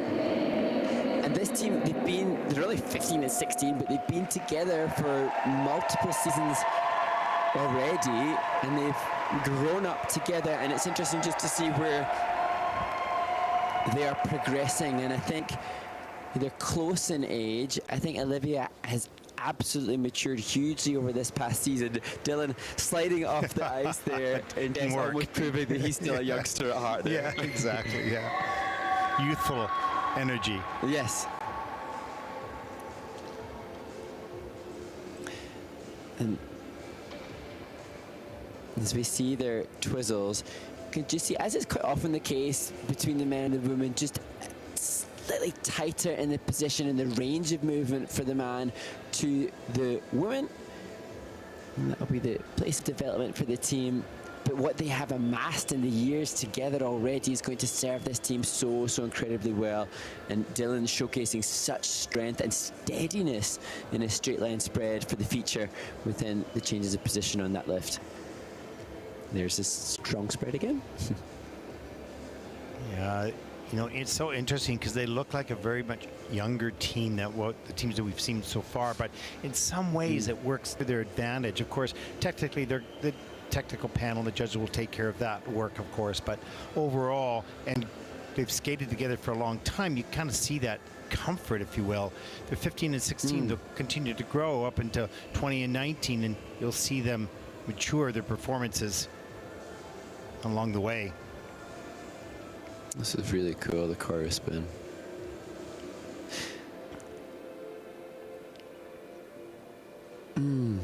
Nice. Yeah, yeah, really nice. Dylan looks so young, it's amazing. Oh, come on, get the heart up there. Let's go. I feel like she's definitely the leader of the team here. Yeah, no question, yeah. Well, an 84.92 is their personal best. They don't have a season's best this year. We'll see how close they come to their personal best with this performance. They would need an over 87 to take the lead, at least in the free, and here it is, an 83.12. That'll put them second in the free dance. With the total competition score, 137.15, and that will also put Olivia and Dylan into second place, at least for the moment, as 5 teams are about to take to the ice for their warm-up, the final 5.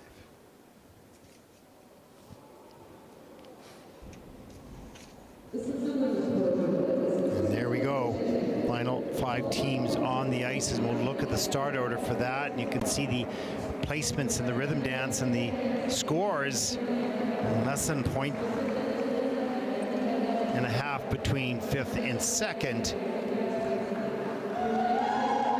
Now, Mark, this is our final warm-up session. Are there any questions or any thoughts that you want to bring forward? Well, just excited to see as we head towards this final group of 5, just to consider now how things are panning out on this year's Junior Grand Prix in the ice dance competition, because we have the likes of Ombre and Samuel, Samuel Blank, Klapperman, who were the winners at the Winter Youth Olympic Games, so that's the first team. Then we have Gina and Beda, Laurence Sieber, who had medalled on the Junior Grand Prix last year. Daria and Michail, Junior World medalists. Last week's medalists, Abwan and Wesley, and then Pagina and Kaval, who won their Junior Grand Prix last year. So all 5 teams will have come into this event with the positive hope, hopefully the assumption that they will be coming away with some silverware at this event, and yet, you know, there are 3 podium spots. Ooh, gosh. Yeah. I can't watch these warm-ups. And we have, and they're coming up against each other for the first time, and all of a sudden it's an equal playing field. So no matter what they've done in the past, they're all in the same group, and the point spread is extremely thin. So you can't afford a mistake, because that's going to really be costly. It always is, but particularly in this group with such a thin margin.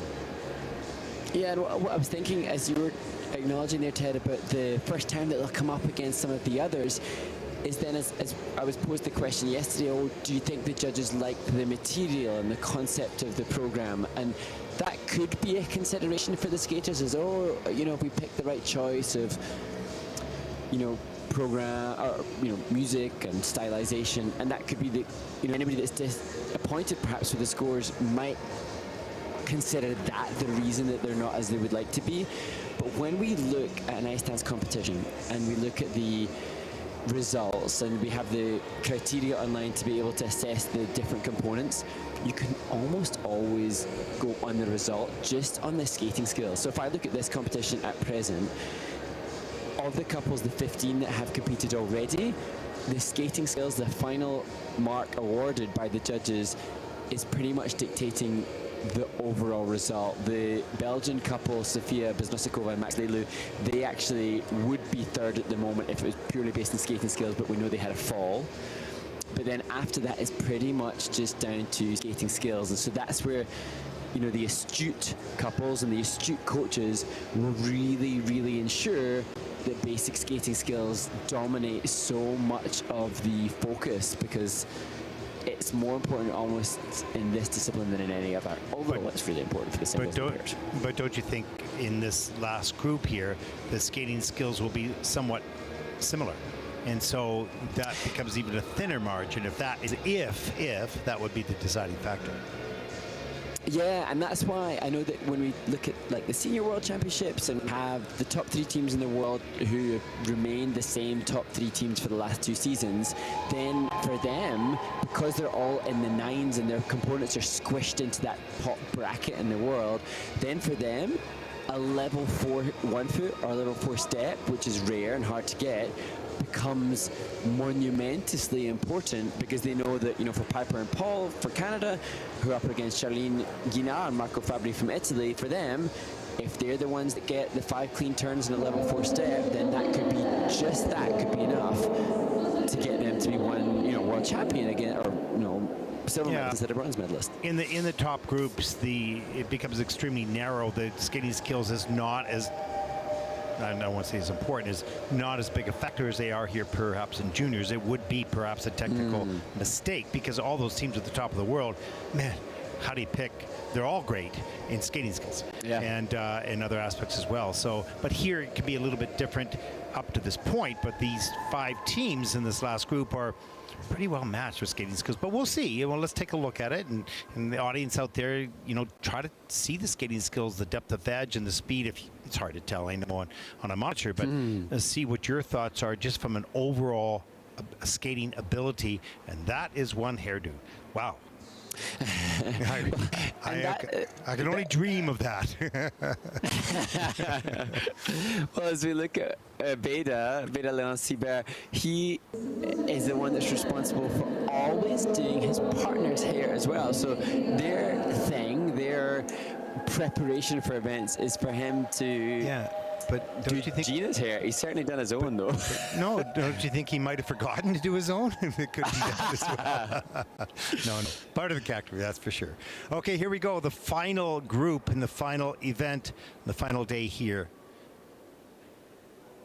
in Turkey. As we move on to Poland next week for week number 5. Here we go, Mark. And now, opening the group, Ombre Samuel and Samuel Blanc-Klapperman. They said that the free dance this season for this French team, the first part is of romantic memories. The second part depicts present moment of a couple strolling through the capital, falling in love.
Ombre, Gianni and Samuel Blanc-Klapperman showcasing their, with each passing group, stronger skating skills. And although I had my question marks over some of the components in the rhythm dance, this really showcasing again the next step up as this group steps onto the ice. Yeah, this looked like a different team for me, and this was, I think, a brilliant pick of music and program for this team, and showed their strengths more so than the rhythm dance. Of course, I'm no expert, but loved it. Yeah, and I completely agree. And for this being their first competition of the year, they must have trained incredibly hard over the summer. And not only are the stamina that they've showcased impressive, and their ability to give the energy right to the end of the program impressive at this stage of their season, but also the storytelling, because I knew that it was meant to be about a couple falling in love, because they told me, but I would have been able to assess that from the way in which they interpret it. Yeah.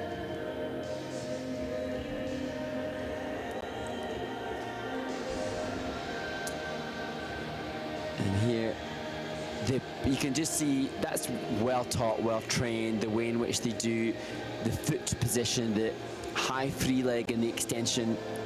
Here, choreographic twizzle movement. So that's not one that we've seen so far. A little bit less commonly used. There's 7 different types of choreographic element. They chose choreographic twizzles. As we see now, the straight line lift, which led into the rotational lift. And I thought the speed of rotation from Samuel was really impressive. Yeah, I haven't seen the choreographic twizzle very often at all, so that was unusual and fresh. Yeah, and just interesting for me to kind of think about how does that achieve the positive features for higher GOE. It's harder sometimes, I think, to get the high GOE in that element, but they've added 1.3 in that element to the base value as Marin de la Ascension assesses. He seems happy. He was happy. We just saw him in the backup shot when they concluded their free dance. So when the coach is happy, that gives you a feeling of self-satisfaction too. Yeah, no question. And they have a 92.96 personal best. They don't have a season's best this year. And they're going to come close to that with this dance here. And you can see they're pretty happy with that in the kiss and cry. A big smile on Amber's face. It was lovely.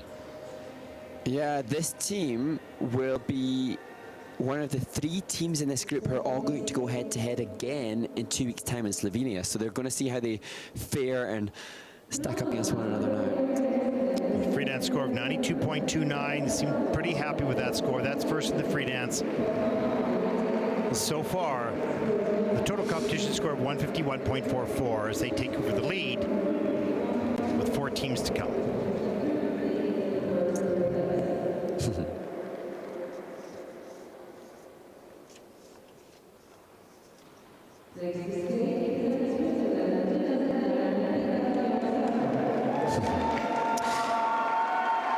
Well, Gina, Zenda, and Beda, Leon, Sieber, you know, the costume, we asked the questions about the costume. The costume doesn't impact the judges, but I knew this would be Edward Scissorhands before I had to look at my sheet based on the way in which they've styled themselves.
Gina, Zenda and Beda, Leon Sieber, a shame that in the choreo character step there was that mistake, because otherwise it would have been interesting, very, very interesting to see what the judges have done with regards to the presentation component score.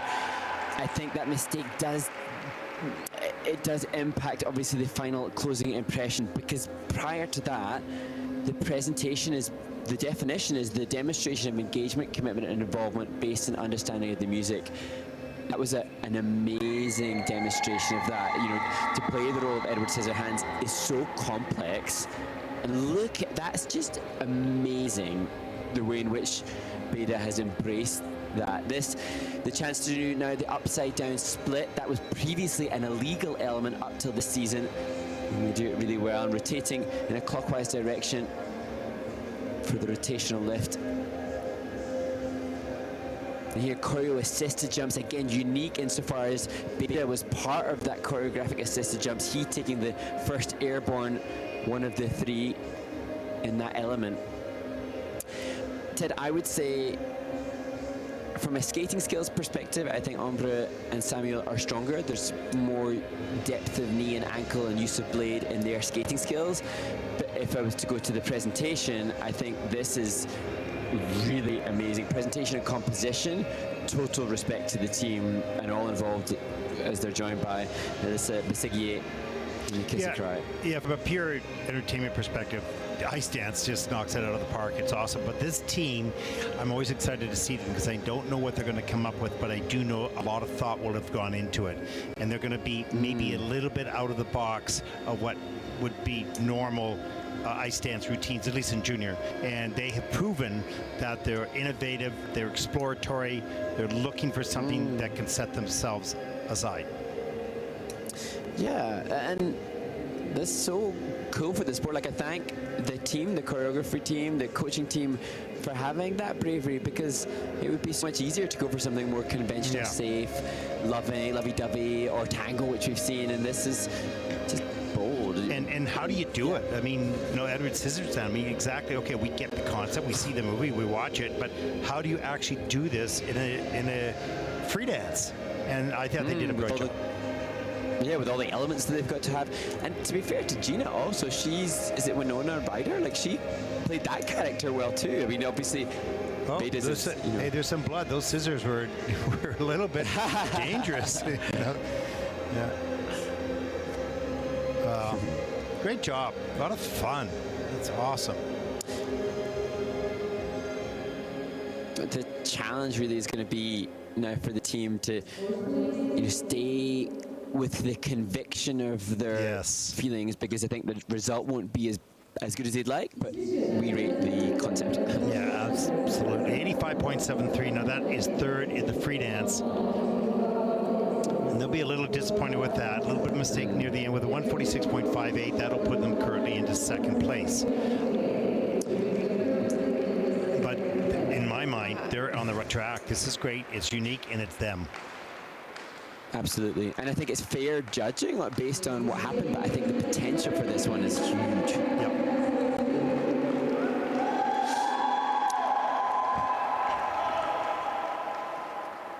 And now to the team in third place, Daria Grimm and Michail Savitsky. They were winners at both of their Junior Grand Prix in 2023. Can they move up to take top spot in Ankara?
Daria and Michail Savitsky, such a passionate piece for their pre-dance this year, and given with fervorous intensity. I thought Daria really absolutely invested. And I think it's a change of costume since their first Junior Grand Prix. I need to double check on that, but confusing me with their change of costume. Yeah, it's one of the most interesting things about ice dance is that it's like seeing a variety show because there's so many different styles and storytelling and drama and entertainment, and love it. And for this team, with all the experience that they've gained, they will be, as I said, looking forward to trying to take the title here, and they have come out with level 3 in the 1 foot turn, so that indication of their comfort and confidence with some of the more difficult and harder to attain levels here at the Drizzles. And Michail just getting a level 3 for him. So between 2 and 4 steps have to happen between the first and second twizzle. That's the reason. That little break in the rotation, presumably the reason why Michail just drops 1 level. There, it's being reviewed though by the technical panel now, and this you can't see in the replay, but that left hand extending away from her body for Daria was so perfectly synced with the lyric and the music.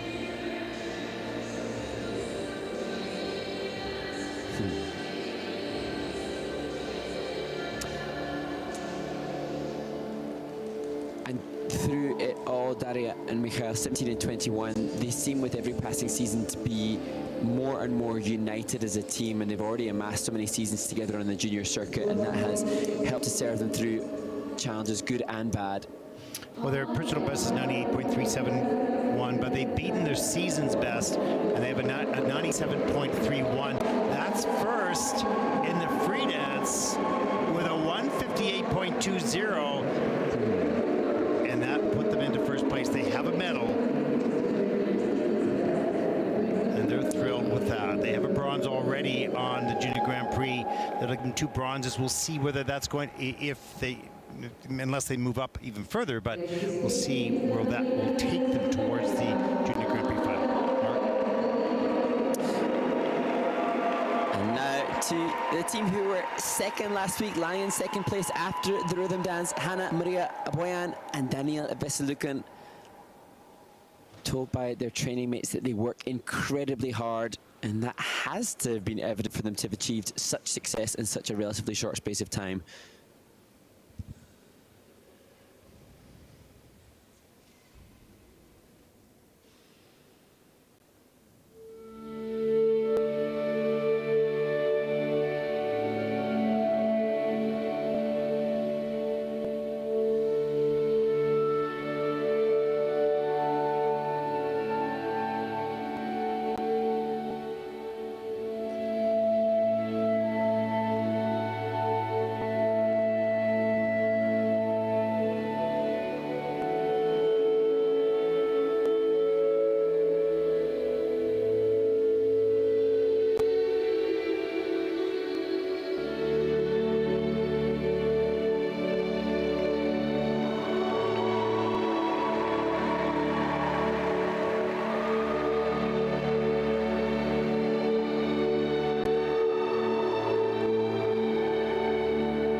perhaps it's because we're getting to see it again. You get to appreciate a little bit more as the fellow team members cheer them on, and they make a fantastic team.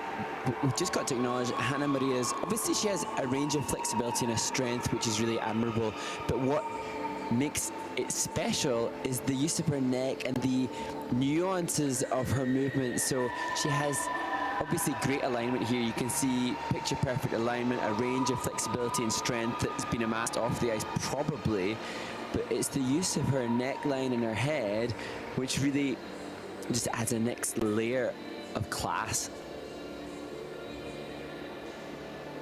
Yeah, it's really remarkable. She's just 14 years old, and she mesmerizes you. She just draws, they just draw you in. Here, the difficult entry at the Group C feature into the Twizzles. And there, just again, the way in which the head looks up. A little mental check to engage with the right forward outside Twizzle, the more difficult. And there, the third Twizzle as well. And here, the rocker pulling the edges, not just for the level, but also to cement good quality of skating skill. You can see, understandably, it drops in its speed towards the end of the 1 foot. I'm sure that'll change as the season progresses. Remember, there was just a 1 point difference between Grim and Savitsky, Naboen and Veselukin. And this is going to be ever, ever so close. They only need a 96.41 for 2 to take the lead. Well, regardless of the result, they're fabulous, and they got a bright future amongst all these other great teams. And, you know, we're comparing them with the likes of Grim and Savitsky, who are, I think, 4-time Junior Grand Prix seasons into their Junior Grand Prix career. These guys, first year on the circuit and already astounding us. Here's the score for the free dance, 94.16. That is second in the free dance. With the total competition score, this will tell the difference. Yeah, it puts them second, 155.96. So Daria and Michail, they'll move up 1 spot, at least to the silver medal position. But Hannah Maria and Danielle, they'll be guaranteed at least the bronze medal, or the bronze medal, as we take a look at the leaders after the rhythm dance.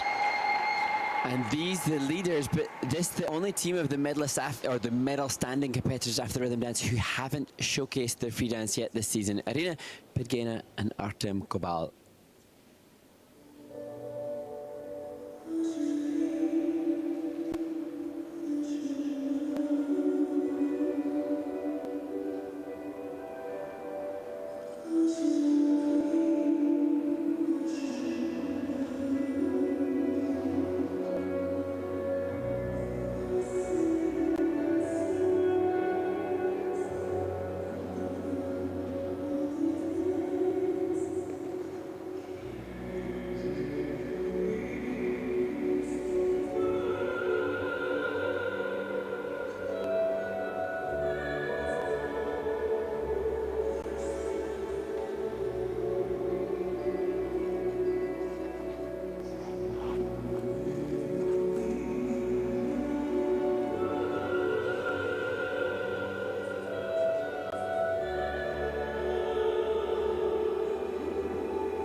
Irina Podgina and Artem Kaval, the final skaters of the entire fourth stop of the International Skating Union Junior Grand Prix.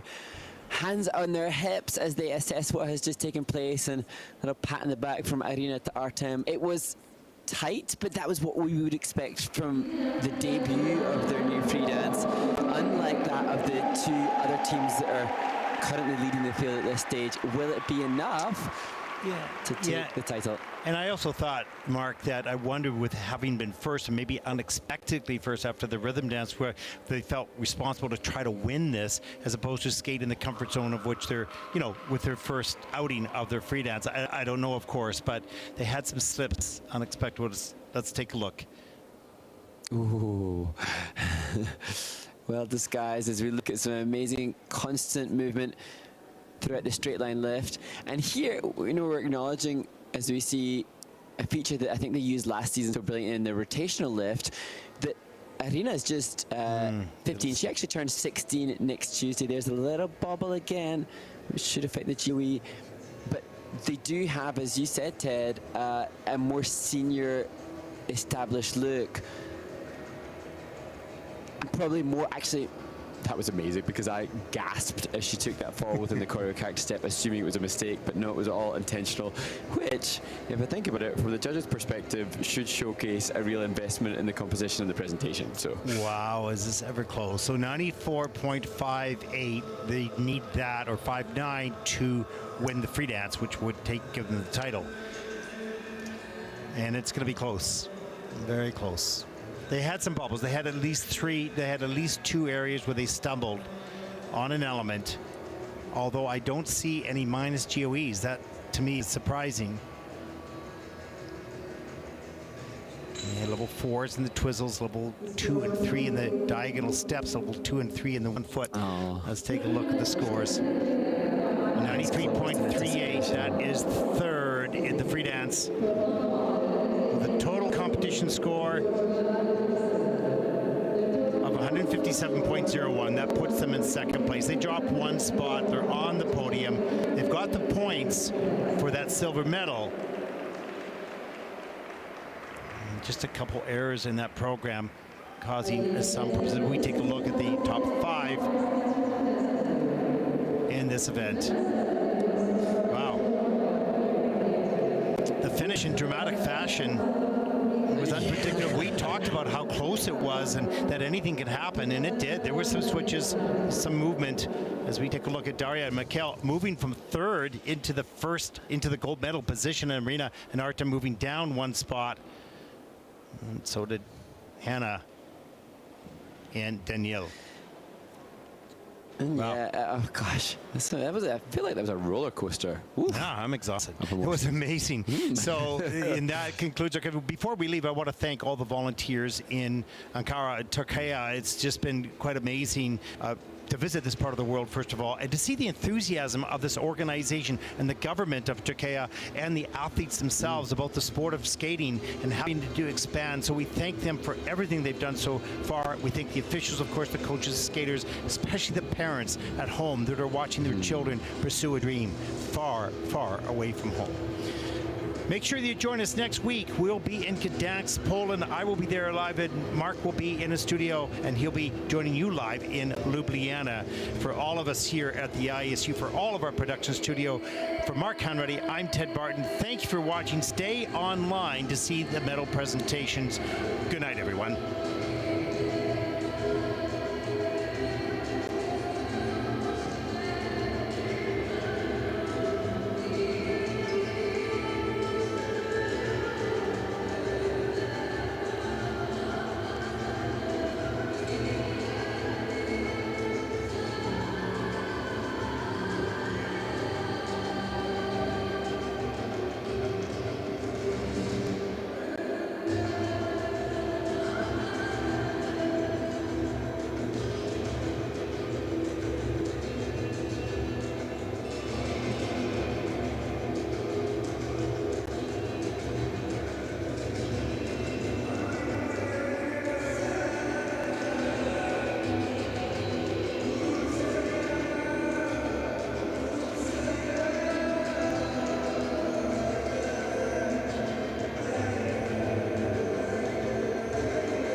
since you felt like this. Been a while since you felt like this. Been a while since you felt like this.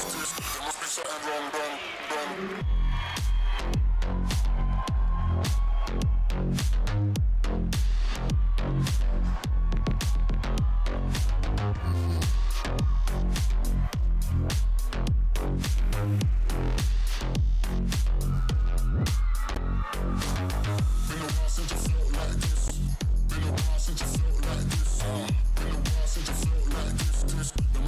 Wrong.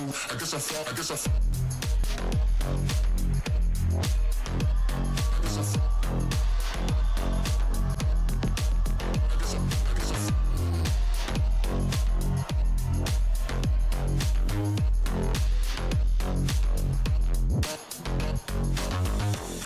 since you felt like this. Been a while since you felt like this. Been a while since you felt like this. There must be something wrong. I guess I found out. Been a while since you felt like this. Been a while since you felt like this. Been a while since you felt like this. There must be something wrong, bro.